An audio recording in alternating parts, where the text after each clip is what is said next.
सभी को जय हिंद। मैं नितिन निकोडे स्वागत करता हूँ आप सभी का आपके अपने YouTube channel mission NCC the way of success में। तो कल की जो तारीख थी आप सभी को बताया कि 11 फरवरी 2023 को जो हमारे बी सर्टिफिकेट वाले जो कैडेट्स थे उनका हुआ था प्रैक्टिकल का एग्जाम। ओके, तो उन सभी कैडेट्स को प्रैक्टिकल के एग्जाम में क्या क्या क्वेश्चंस पूछे गए थे तो उसका एक ओरिजिनल पेपर मैं आप सभी के लिए लेकर आया हूँ।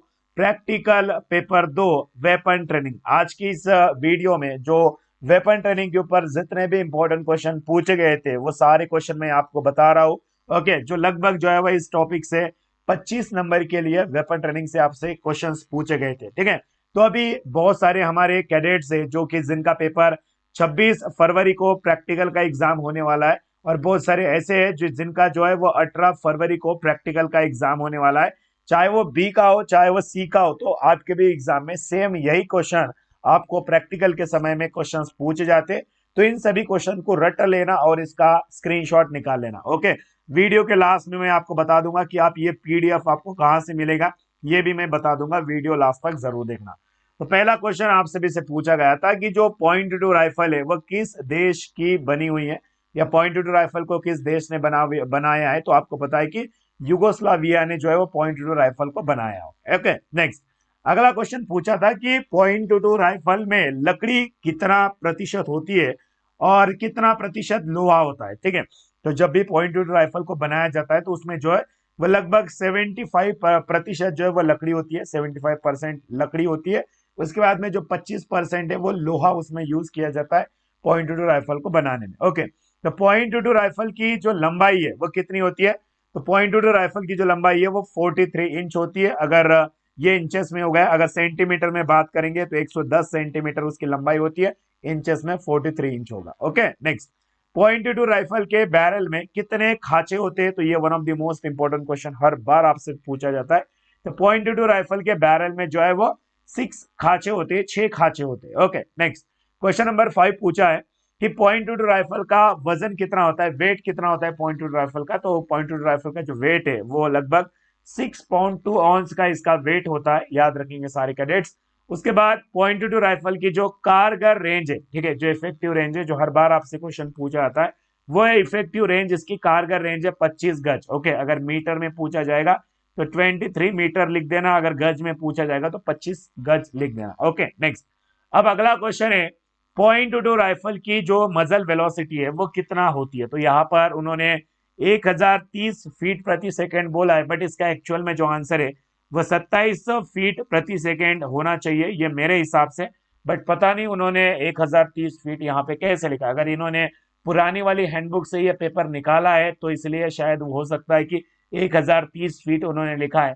अगर ऑफिशियली डीजीएनसीसी के हैंडबुक से ये प्रैक्टिकल के पेपर अगर उन्होंने निकाला होता तो उसका सही जवाब होगा, ठीक है, 2700 फीट प्रति second is the right answer. Okay, चलो याद रखना सभी। नेक्स्ट अगला क्वेश्चन पूछा है कि पॉइंट टू राइफल का जो नॉर्मल फायर कितना राउंड का होता है, यानी कि जो पॉइंट टू राइफल है वो 1 मिनट में कितना राउंड फायर करती है, नॉर्मल रेट ऑफ फायर।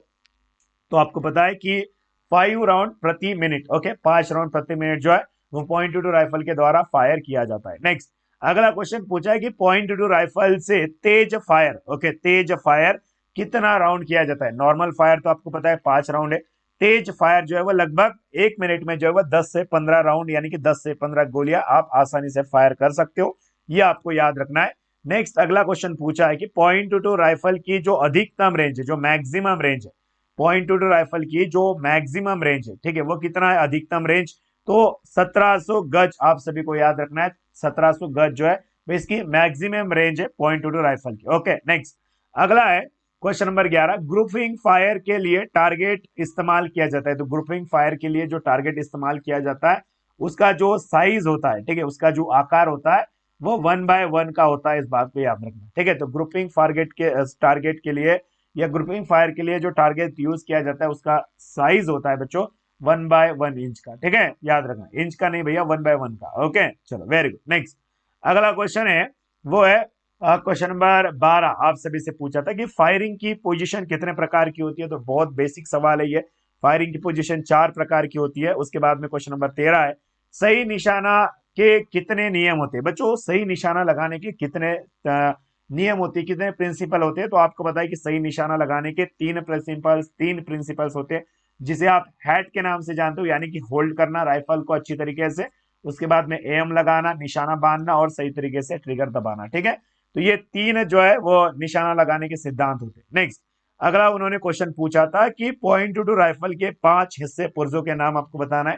तो इसमें बैरल है, बट प्लेट है, ट्रिगर गार्ड है, ट्रिगर है, रियर साइट है, तो ये सारे स्लिंग कड़ी मैं संगीन, ये सारे पार्ट्स आपको लिख देना है।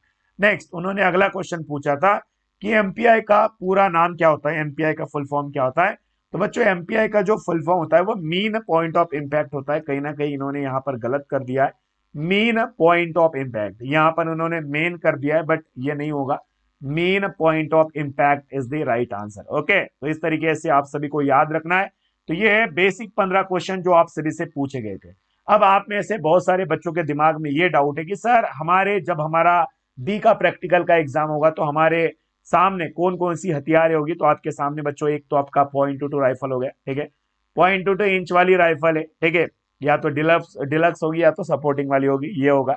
उसके बाद में आपके सामने एसएलआर को रखा जाएगा, बट एसएलआर के ऊपर आपको इसमें पूछा नहीं जाएगा। ज्यादातर जो है वो बी वाले बच्चों को जो है वो .22 राइफल से ही जो है वो सारे क्वेश्चन पूछे जाएंगे। ठीक है, अब बात करेंगे बहुत सारे बच्चे सी वाले, तो सी वाले जिनका प्रैक्टिकल का टेस्ट है, तो सी वाले बच्चों के लिए मैं बता दूं, आपके प्रैक्टिकल के दौरान में 3 राइफल रखी जाएगी। एक तो .22 होगा, उसके बाद में एसएलआर होगा, फिर बच्चा एक होता है आपका इंसास। ओके, इंसास, तो आपको .22 राइफल को खोलना जोड़ना इसका करना पड़ेगा। एसएलआर के बारे में आपको पार्ट्स के नाम बताना पड़ेगा, या तो खोलना जोड़ना करना पड़ेगा। इंसास के ओनली जो है वो आपको इसके विशेषताएं पता होनी चाहिए, जैसे कि इंसास की कारगर रेंज क्या है, ठीक है, उसके बाद में इंसास कौन से सिद्धांत पर कार्य करती है, इंसास से कितने प्रकार का एमुनेशन फायर किया जाता है, इंसास की मैगजीन क्षमता क्या है। तो ये बेसिक जो डाटा है आप इंसास के बारे में सोच के रखिए, याद करके रखिए। बट आपको खोलने जोड़ने के लिए सी वाले बच्चे जो होंगे ना, सी एग्जाम देने वाले, तो आपके एग्जाम में जो है वो इंसा जो आपका .22 और एसएलआर को ही खोलना जोड़ना पड़ता है, बाकी हथियारों को खोलना जोड़ने की जरूरत आपको नहीं है।